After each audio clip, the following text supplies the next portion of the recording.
There's 6 dip switches on the source, and initially they should be in this configuration.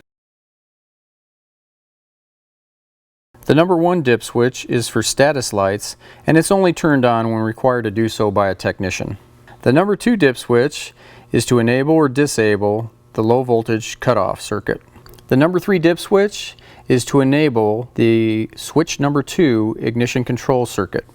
The number 4 dip switch is to enable the switch number 1 ignition control circuit.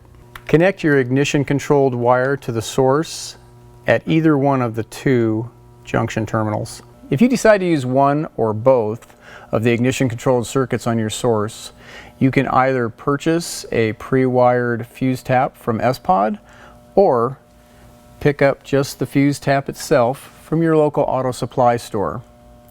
When you install your fuse in the fuse tap, be sure that the factory accessory fuse is in the socket closest to the fuse box to maintain the amperage control for that accessory.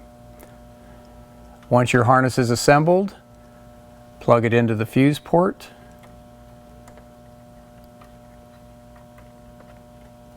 set your dip switches, and you're ready to go. If you're using a touch screen, an ignition controlled circuit, when activated without the ignition on, will show a slow flash. Once the ignition is activated, it will go to solid and the accessory will activate. The number 5 and 6 dip switches are for daisy chaining multiple SE sources.